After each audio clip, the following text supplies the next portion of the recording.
os irmãos abram a sua Bíblia em 2 Pedro, capítulo 2, verso 1.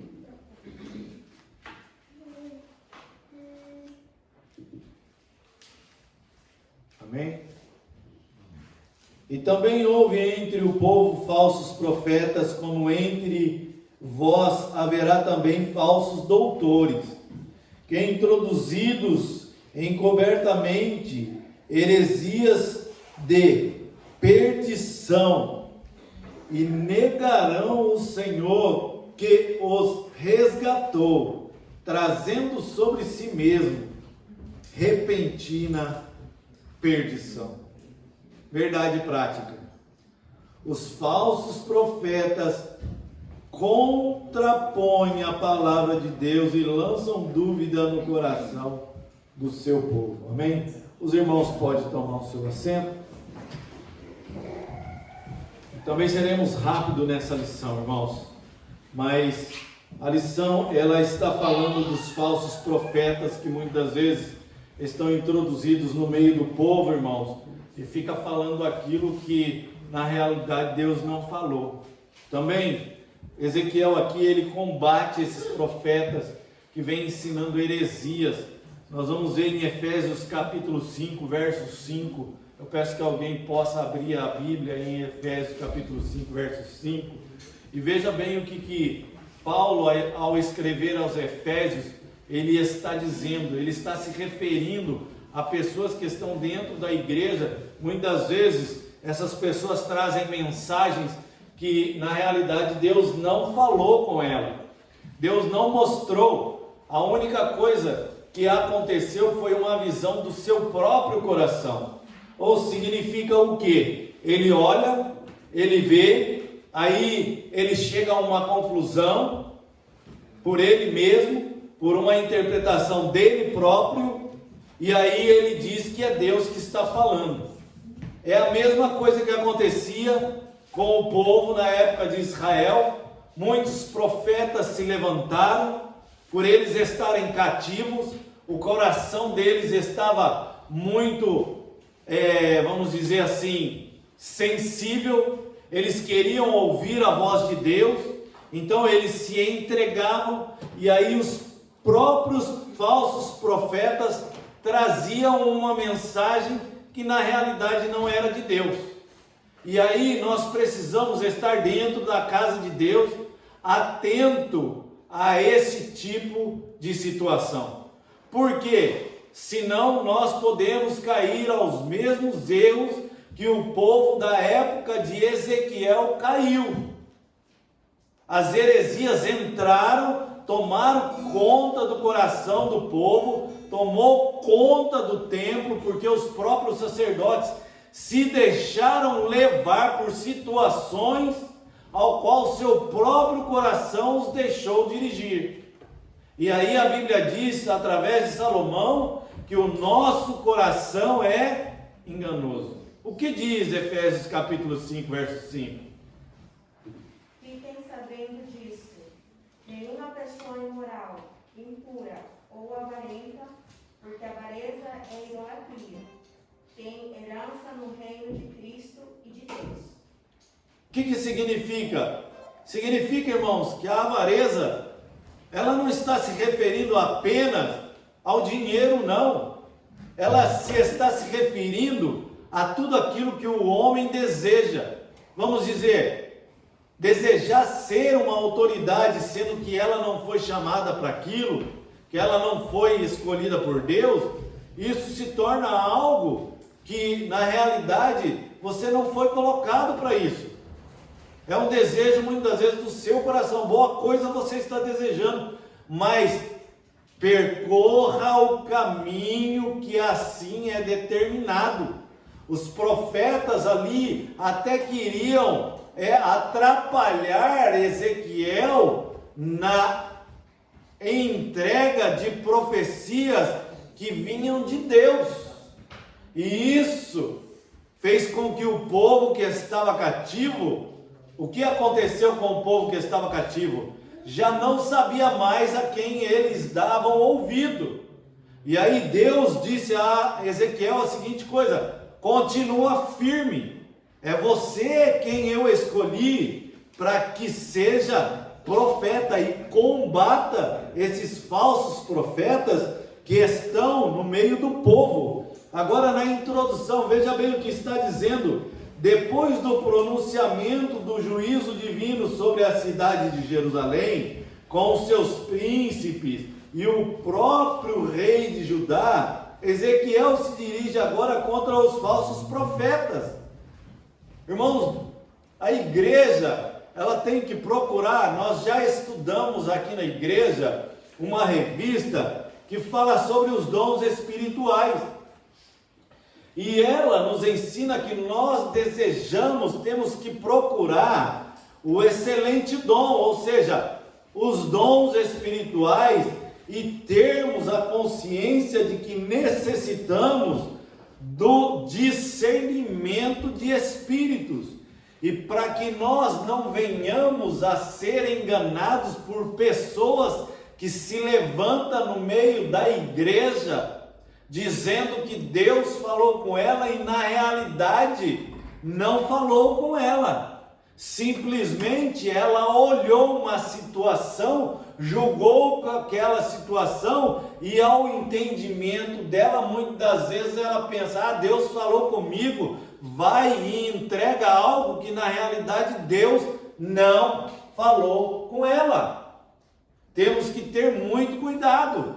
Existem muitas igrejas que muitas vezes são levadas a erro, casais, famílias e núcleos de igreja, e aí a hora que o pastor enxerga o que está acontecendo já é tarde, e aí demora meses e até anos para que isso seja corrigido. Então, temos que tomar cuidado. Foi um longo e doloroso combate contra esses inimigos de Deus, dos profetas verdadeiros e da nação. O desafio maior para Jeremias na cidade de Jerusalém e para Ezequiel na Babilônia era o fato de esses embusteiros estarem blindados por uma liderança religiosa e civil que havia se apostatado. Veja bem, até a liderança eclesiástica daquela época tinha se contrabandeado para o lado das heresias. Muitas vezes as pessoas estão na frente da igreja porque ela quero colocar aqui bem colocado, ela é líder e naquele dia ela tem a incumbência de trazer a palavra de Deus, leu, buscou até em oração, mas Deus não falou com ela, e ela, por ter a obrigação de pregar a palavra, muitas vezes traz uma palavra que nem o seu coração teve o entendimento para entregar aquilo que vem de Deus. E aí o que eu quero dizer com isso? Irmão, se você está fazendo as coisas apenas por obrigação, é melhor não fazer. Se você não está fazendo por amor, é melhor você sentar na cadeira e esperar ser revestido de poder e do poder do Espírito Santo, para que você não seja enganado pelo seu próprio coração e isso venha enganar as pessoas. Ezequiel estava vivendo isso por causa do poder eclesiástico daquela época. Então, vamos ter discernimento de muitos dos que estão no meio de nós, se eles são revestidos do poder do Espírito Santo, ou estão falando do próprio entendimento do homem a respeito da palavra de Deus. Nós não podemos nos deixar levar por doutrinas alheias criadas pelo homem. É por isso, irmãos, que nós temos que observar da onde estão vindo esses profetas. Profetas que eu digo são pessoas que são autoridades dentro da igreja.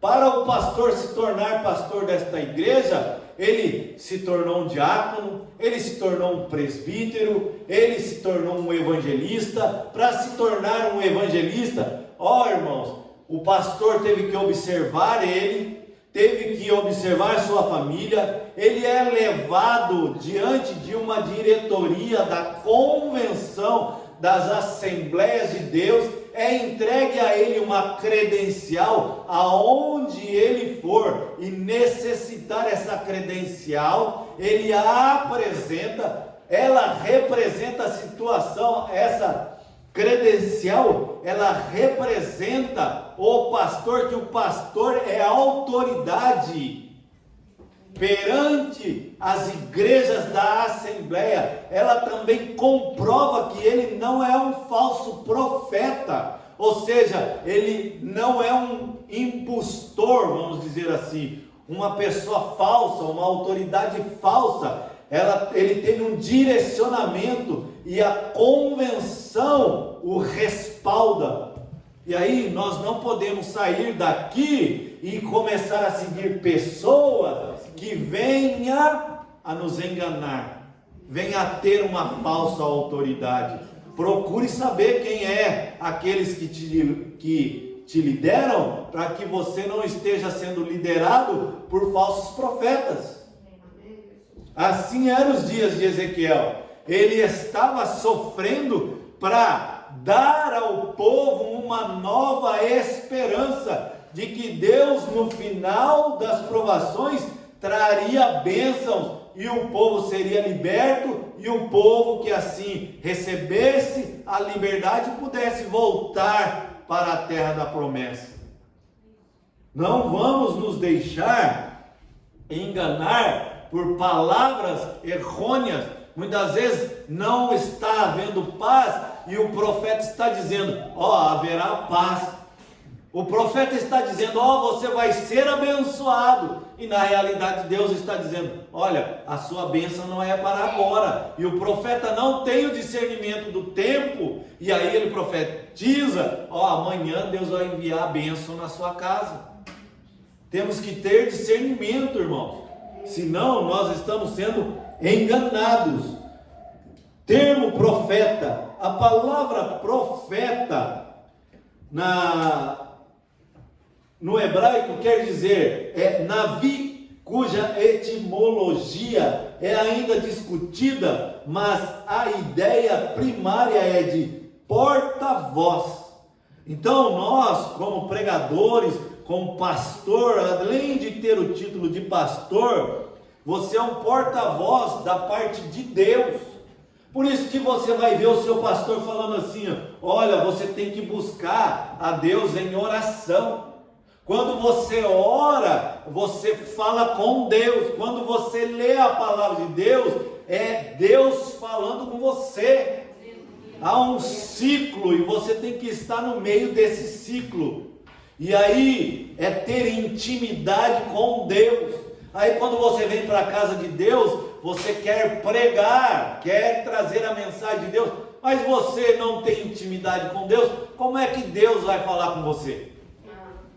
Você não estuda a palavra de Deus, não faz um curso teológico, não sabe o que é exegese. Por quê? Precisa-se trazer a exegese num texto para você não falar heresia. Você tem que trazer isso. Você tem que ter pelo menos a ideia do que o texto está dizendo. Porque senão você vai estar falando abobrinha com o microfone na mão em cima do púlpito. Outro termo, 2 do primeiro tópico. Outro termo para designar os profetas de Deus. Há diversos termos usados para o profeta, como mensageiro, embaixador, servo de Deus e do Senhor, homem de Deus. A palavra profeta é de origem grega, profetes, de pro, antes, e da raiz, fé, do verbo femi, falar. Isso talvez justifique o conceito que mais se popularizou com o passar do tempo, de prever o futuro, revelar algo impossível de se saber por meio de recursos naturais. Não é natural o fato de você profetizar e acontecer. Por exemplo, nós estamos vivendo uma situação muito arriscada no mundo. O que nós estamos vendo? A ascensão da China, a ascensão da Índia, nós estamos vendo terminando uma pandemia, nós estamos vendo uma guerra lá na Europa, nós estamos vendo um cenário cuja a palavra de Deus já descreve. Agora, vamos dizer, eu olho para a China e de tantos dizeres eu chego à conclusão de que o anticristo é o líder chinês e começo a trazer para dentro da igreja esse ensinamento. Não, Deus não me revelou, mas se eu insistir no assunto, eu sou um falso profeta. Aí eu começo a dizer que o Putin, ele é o anticristo, mas Deus não me revelou. É bom não se atrever a falar coisas que não deve, porque daí você está se policiando e policiando a sua igreja. Então nós temos que tomar cuidado. Era o que Ezequiel combatia nos seus dias. Tópico 3, os falsos profetas. Profetizar falsamente era crime em Israel, sob pena de morte, conforme a lei de Moisés. Porque muitos hoje dentro da igreja teimam em profetizar sem Deus falar nada com ele. Você sabe por quê? Porque hoje não existe mais a doutrina da repreensividade em colocar a pessoa, muitas igrejas hoje não têm, em colocar a pessoa em disciplina. E aí a própria pessoa teria que reconhecer que ela foi disciplinada. Só que quando eu sou disciplinado, a pessoa é disciplinada, o mais fácil dela é correr para outra igreja, a outra igreja está precisando de membro, abraça ela. E aí foi fácil. Então, e aí? Quem que está sofrendo? O reino de Deus. Não é a igreja em si que está sofrendo. O reino de Deus. Porque nós não aceitamos mais a disciplina. E aí, se o pastor te disciplina, é Deus te disciplinando, irmão. É para que você reconheça o seu erro. E aí, a pena de morte, vamos dizer, hoje o pastor não vai impor a você a pena de morte, não tem como. Mas a sã doutrina, ela é para ser respeitada. Curiosamente, os mesmos termos hebraicos Navi, Roer e Roser, usados para os profetas de Deus vivo ou videntes como Samuel e Gade, são também aplicados aos falsos profetas. É o contexto que vai identificar, olha só, identificar entre o verdadeiro e o falso no Antigo Testamento. Às vezes, quando o sentido não se refere aos profetas legítimos, a Septuaginta é mais específica e emprega a palavra grega pseudo-profetas. Falso profeta é a mesma palavra usada pelo profeta, pelo apóstolo Pedro em 2 Pedro, capítulo 2, verso 1. Mas eu peço que os irmãos abram nesse primeira indicativa, Jeremias capítulo 6, verso 13. Quero que os irmãos abram em Jeremias capítulo 6, verso 13.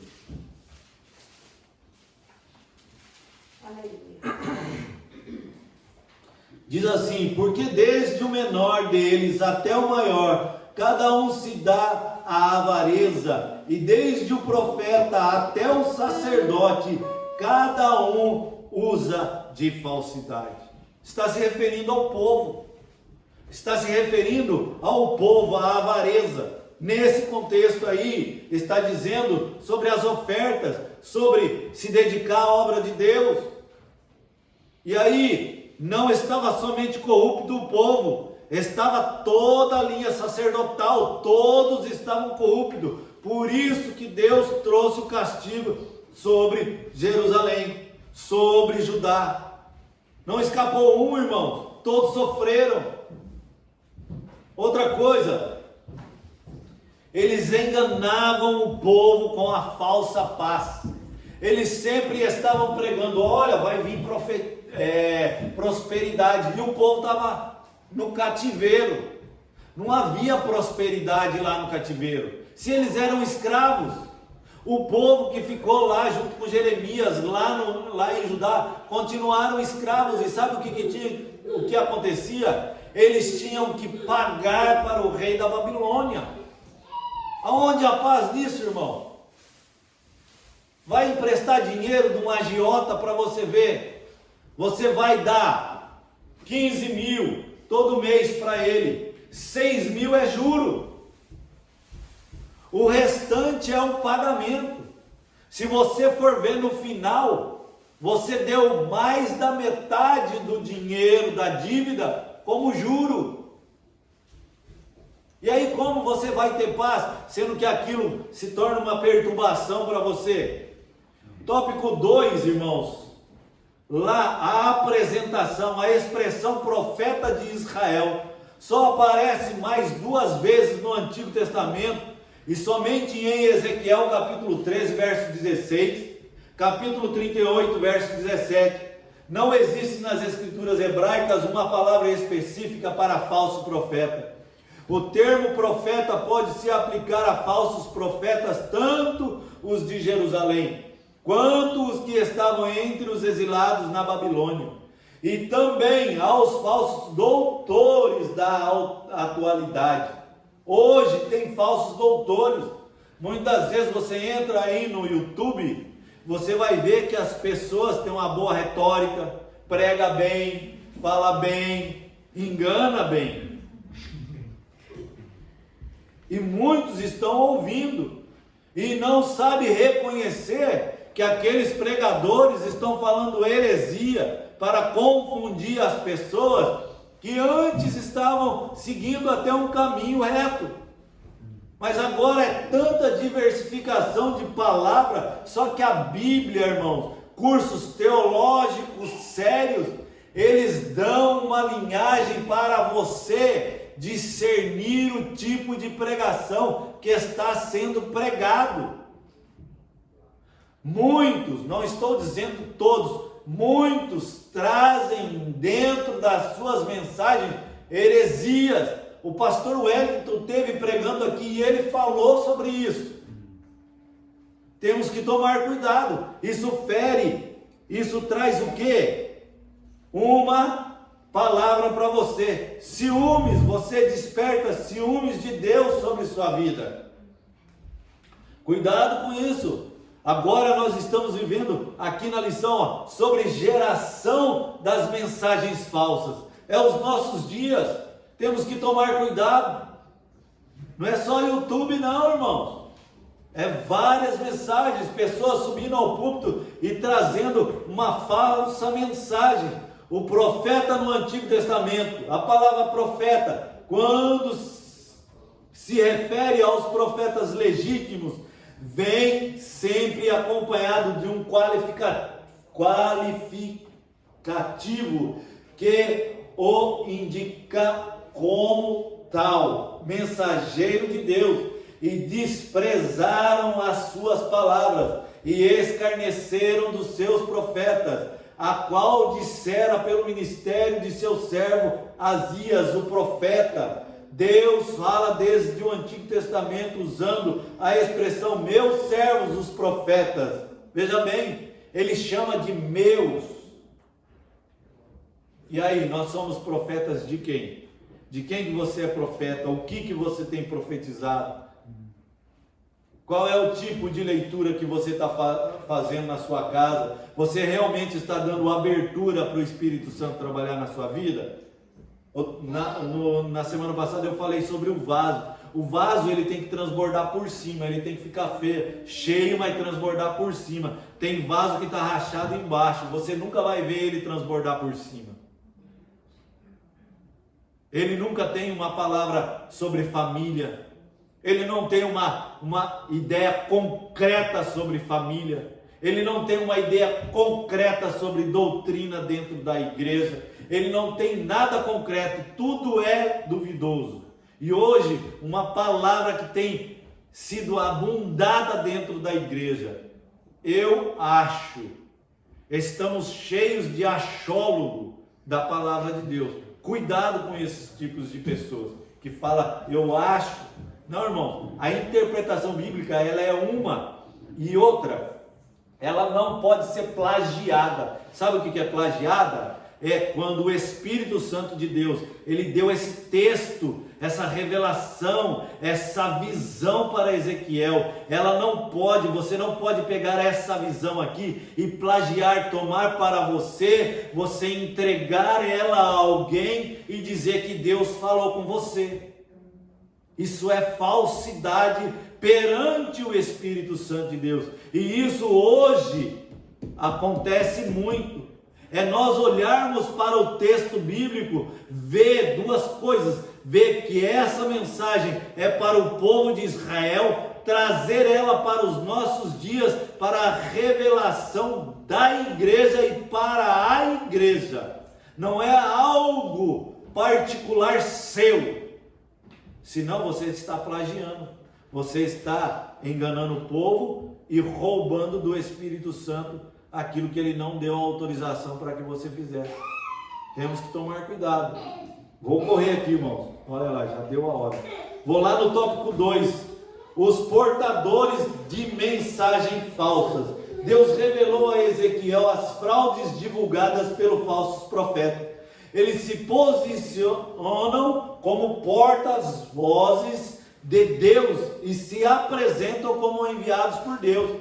Javé não os enviou, e a mensagem que eles anunciam ao povo é adivinhação mentirosa. Isso porque eles desencaminhavam o povo com notícias falsas, não somente sobre a verdade de Javé, mas também sobre assuntos políticos, militares e administrativos da nação. Está em todos os âmbitos, irmãos. Estão falando falsamente. Aí você acompanha notícias do YouTube, do Google, do Twitter, do Instagram, e lá estão falando uma maçaroca de coisa. E aí você chega a uma conclusão particular sua. Aí você traz aqui para a igreja e taca no microfone e taca isso na igreja. A igreja, ela não é obrigada a ficar ouvindo coisas particulares de interpretação sua. Tem que ser de interpretação do Espírito Santo. Essa mensagem desestruturava toda a sociedade como as mensagens falsas de hoje. A mentira é o oposto da verdade. Da verdade, irmãos, não pode sair a mentira. Ou ela é mentira, ou ela é verdade. Então tome cuidado com seus lábios. A mentira é o oposto da verdade. Trata-se da prática do engano, da falsidade e da traição. No contexto bíblico, a mentira vai além da prática intelectual, da desonestidade. É uma distorção do verdadeiro eu e da nossa relação com Deus e o próximo. Até as atitudes, até os atos do verdadeiro profeta de Deus comprova quem ele é. O falso profeta, ele fala uma coisa e faz outra. Eu não posso estar na minha casa, deitado assistindo televisão, dizer que estudei a revista, chegar aqui e dar uma de que estudei e ensinar os irmãos. Isso é falsidade. Dizer que eu li as passagens bíblicas e na realidade nunca li a passagem que eu estou lendo. Isso é mentira. Dizer que eu estudo a palavra de Deus e na realidade não estudo a palavra de Deus. Isso é mentira. Dizer que sou batizado no Espírito Santo e não sou batizado no Espírito Santo. Temos que tomar cuidado, porque os verdadeiros profetas são carimbados por Deus. Agora, a ira de Deus contra os falsos profetas, a sentença contra eles vinha desde Moisés. Falar em nome de Javé, sem que ele tivesse autorizado, era crime. Mas parece que isso não intimidava os falsos profetas, porque se sentiam favorecidos pelos governantes.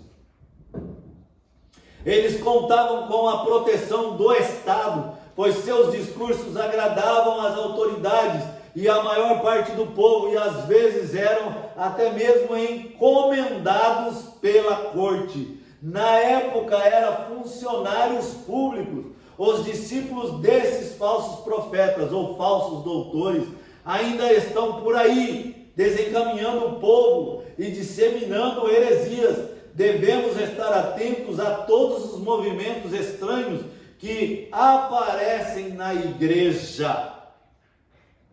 Irmãos, tem muito movimento estranho aparecendo por aqui pelo Japão. E se os irmãos não estiverem atentos, esses dias eu mandei um vídeo para o pastor. Eu conheço muita gente aqui no Japão. E olha, tem muita gente hoje na frente da igreja que não deveria estar. Então, cuidado pelos caminhos que você possa estar indicado para ir para lá. Procure uma igreja séria. Procure uma congregação que fala. Procure conhecer o seu pastor. Procure conhecer a pessoa que está na frente da igreja, para que você não venha cair em caminhos errôneos. Quero ler a conclusão dessa lição e vou acabar aqui agora já. O apóstolo Pedro deixa claro que onde há o verdadeiro, há também o falso, como aconteceu em Israel, entre os profetas, e isso haveria de acontecer também na igreja.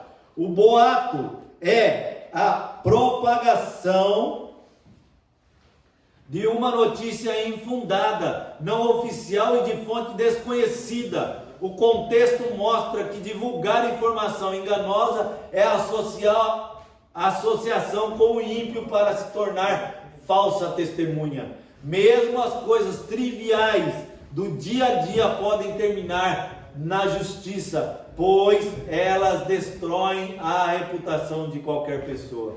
Irmãos, você não vai me ver compartilhando notícia, e principalmente quando eu desconfiar que ela não deve ser compartilhada em Facebook, Twitter e Instagram.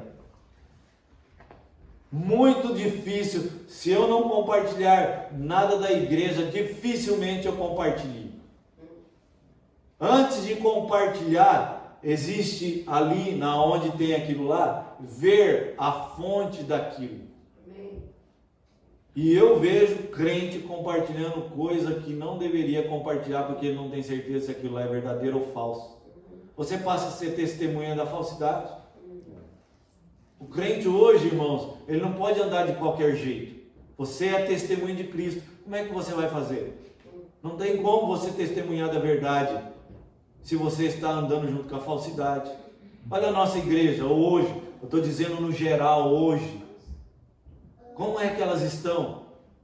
Irmãos, estamos correndo muitos riscos, mas se você cuidar de você, eu cuidar de mim, o pastor cuidar dele, cada um de nós cuidarmos de nós, a nossa igreja vai ser uma igreja sólida. Amém. Nós vamos estar falando a verdade, aquela que o Espírito Santo quer que nós falemos. Amém?